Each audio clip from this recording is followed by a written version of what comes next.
In ancient China, Emperor Khan sees his daughter Turandot run into the throne room and trips over a hole in the carpet, which makes her cry. This carpet represents the continent and the hole is Malvia, a small peaceful kingdom that they haven't established relations with yet. To fill up the carpet, Khan sends out his men to Malvia led by General Boyan. In Malvia, the royal family wears 3 magic bracelets, one for the king, one for the queen, and one for the prince. It's a family heirloom and nobody should wear all 3 at the same time because that person would get great power but also be cursed. Prince Caliph is being sword trained by Master Zhou, and the kid is picking up the Chinese style of fighting pretty fast. At that moment their peace is interrupted by an attack from Boyan's army, who shoot a few flaming arrows before storming the castle. Malvian soldiers go out and try their best to defend their home, but Boyan's army is much bigger and easily overpowers them as they kill any person who dares fight them. Eventually Boyan and his men win the battle and next to the royal bodies they find the 3 bracelets, which they take to the emperor. On Turandot's birthday, she's opening hundreds of gifts and finds the box with the bracelets. She puts 2 on and tries to share the 3rd one with her dad, but he puts it on Turandot's arm too. This immediately activates the curse as the bracelets change shape and tighten around her arm, causing her to cry in pain. No matter how hard she tries, Turandot can't remove the bracelets, and soon she loses the ability to see color. Khan wants to try using a knife to remove them and Turandot sees his face as a skeleton when he comes closer, causing her to pass out. Later, the high priest informs Khan that he's learned that the curse can only be lifted by a future suitor. When Turandot turns 15, she'll share 3 riddles and whoever solves them will break the curse, but he'll also be risking his own life. If it's not done before she turns 18, her heart will turn to ice and she'll lose her mind. Meanwhile it's revealed that Zhou has escaped with Caliph, who has lost all his memories. After changing the boy's name to Blue Eyes to protect him, Zhou brings him to his hometown where he reunites with his family, and Blue Eyes immediately befriends Zhou's daughter. Many years later, Blue Eyes is a teenager determined to learn the art of fireworks. Zhou's daughter Luer has become a sister to him and she often bothers him when he's practicing. One morning, she plays a prank on him that ruins his firework and finishes his last gunpowder. To apologize, Luer takes Blue Eyes to the mines, where they sneak around to watch how the masters create amazing fireworks that form shapes like a phoenix. Unfortunately they're seen by a guard, so they have to start running through the mine. Whenever the guards try to stop them, they push them away and jump on the furniture, trying to slow them down. Suddenly the guards are about to catch up to them, but the firework master throws a few sparks at the guards, allowing the duo to escape through a hidden tunnel. At the palace, Boyan checks on Turandot, who has grown into a beautiful yet cold princess. Khan wants Boyan to train her, so Turandot has no choice but to fight him. Because of the curse, Turandot has special abilities and can move at great speed, so at first Boyan can't land a single hit. However, when he breaks her loom to grab a wood piece, she begins attacking him directly and proves her swordsmanship is still weak. Offended by his criticisms, Turandot runs outside at super speed and waits for Boyan to cut his cheek, so he changes the wood for his actual sword. By looking at the reflection on the metal, Boyan manages to grab Turandot, quickly disarming her. At that moment, Blue Eyes and Luer come out of the tunnel, which takes them to the palace garden. Seeing Boyan grabbing Turandot, Blue Eyes misunderstands the situation and comes in the princess' defense using her sword. Thanks to his master's teachings, Blue Eyes offers a very good fight, and Boyan recognizes it as Zhou's style. Both men continue to exchange hits and Boyan's experience comes through when he finally overpowers Blue Eyes, but when he's about to stab him, Luer tries to stop him with her whip. Boyan easily pushes it away and brings down his sword, but Turandot inserts her arm and the sword breaks against the bracelets. Then a bunch of guards appear to arrest the intruders, but Turandot says they're with her and announces Turandot will train her from now on. Soon the 2 teens begin training with their swords together every day and a bond between them grows. Turandot is very impressed by Blue Eyes because he can keep up with her regardless of her curse. One afternoon while they're jumping around the palace ground to train, Blue Eyes accidentally touches the bracelets and is shocked to see flashbacks from his homeland's invasion, although he doesn't know what they mean. In the meantime, Boyan asks the high priest to make him incredibly powerful. In a small secret lake inside a cave, the priest tries to perform a special ritual that starts covering Boyan in gold, but it doesn't work and the gold disappears. Boyan begins wondering if he must kill Khan to gain power, so the priest points out that Boyan could marry Turandot instead. Sometime later, Blue Eyes misses Turandot so much that he visits her during a full moon, which is the only night he's supposed to stay away. When he sneaks into her room, he's shocked to find her tied up by multiple pieces of fabric and starts cutting them, ignoring her warnings to leave her alone. The bracelets are digging into her skin more than usual and as soon as she's free, her eyes change and cause her to see Blue Eyes as a skeleton. Soon the curse takes over and Turandot turns the fabric into a weapon to try to attack Blue Eyes, who speaks to her with sincere words while blocking her weapon with his sword. His words help her snap out of it, but she's angry because he broke her rule and almost died, so she asks him to never come again. A few days later, Blue Eyes becomes a royal guard and is part of the team that protects Prince Yuzong of Lampu when he comes to visit their town for a festival. Turandot is still locked up in the palace, so she keeps herself busy by using her powers on the looms to work faster. Many men have died trying to solve her riddles, but Ka insists she tries again on the prince that just arrived. Back in town, Blue Eyes is finally off duty, so he enjoys the festival with Lu'er and her friend Yuong. They notice that Yuthong has a very fancy dagger, so Lu'er uses her whip to send it flying, and it's caught by Yuong, who immediately runs away. Yuthong begins chasing Yuong through town, and after lots of jumping he manages to catch him, but Yuong throws the dagger at another friend and tells him to run. Meanwhile, the prince's bodyguard attacks Lu'er, but he's too slow and she easily dodges all his moves as she jumps around with her whip. Lu'er then tries to escape by climbing a weak structure, and the bodyguard decides to bring it down. However, Lu'er jumps away before she could get hurt. At that moment, Yuthong appears as he tries to chase the other guy, but before the structure hits him, Blue Eyes saves him just in time. Afterward, Blue Eyes makes Lu'er return everything she stole and shows Yuthong around the festival. He also takes him into the mines, where he makes a small tree firework to bless the prince. Yuthong then shares he's come to solve the riddles and his brother died trying. He can tell that Blue Eyes loves the princess, so Yuthong announces he's now his sworn brother. The next day, Yuthong visits Turandot pretending he's here for the riddles. However, he takes out a dagger and tries to kill her for what happened to his brother. Turandot moves fast and catches the dagger when he throws it at her. Then she commands her threads to knock down the bodyguard and capture Yuthong, reminding him that his brother had accepted the contract. Later, during a public ceremony, Khan announces he'll forgive Yuthong if he's capable of answering the riddles. Blue Eyes is working as a guard and watches the sun reflect on the bracelets, which causes him to have another flashback of the massacre full of blood, violence, and bodies. Wanting answers, Blue Eyes comes forward and asks Yuthong to let him answer the riddles. Khan wants to know why he's doing this, so Blue Eyes lies and says that as Yuthong's sword brother, it's his duty. As the crowd chants their support, Khan agrees to give him a chance, and the high priest starts the ceremony, explaining that fireworks will go off if Blue Eyes gives the correct answer. If he fails, he'll be executed. Turandot comes closer and Blue Eyes admits he's doing this to save her, but she just responds with the riddle that the bracelet whispers into her mind. What is born of darkness and dies at dawn? Blue Eyes concentrates on finding the answer and has a vision of his mother guiding him through the castle. Then it changes to the day of the massacre, during which the king shows up severely wounded.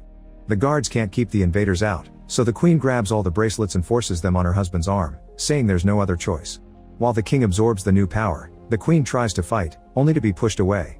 At that moment, the curse finally takes over the king and he grabs a sword to fight, showing great power as he easily starts beating down the enemy, roaring and fighting multiple men as if it was nothing. In the present, a bell announces Blue Eyes' time is over, and since he doesn't have the answer, he's taken away to be executed. As he's carried to his death, Blue Eyes has another vision and sees his mother telling him to leave with Zhou because he's the kingdom's only hope. Seeing it as a sign, he yells that the answer is hope, causing one of the bracelets to break. However, Turandot is in the palace and nobody sees this, so before Blue Eyes can be killed, Zhou jumps in to rescue him. After knocking down a few guards, he throws a lance and saves Blue Eyes' falling body right before it lands in the boiling water. At that moment, fireworks start exploding in the sky, confirming his answer is correct.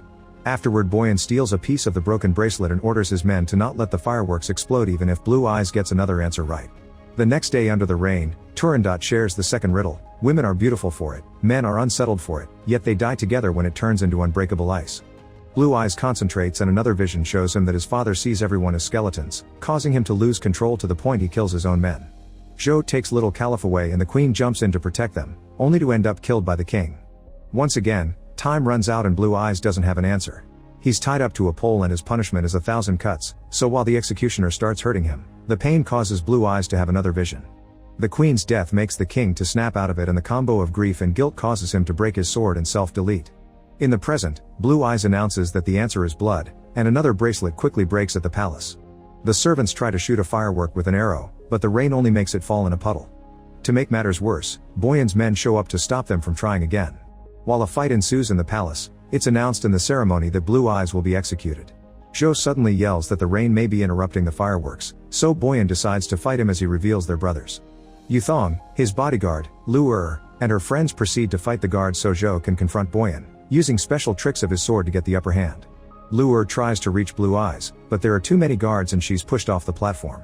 Zhou ignores Boyan and decides to join the fight against the soldiers to save Blue Eyes. However, Lu'er is captured and everyone is forced to stop. At the palace, Turandot uses her magic to kill all the soldiers, quickly saving the servants before finding the arrow.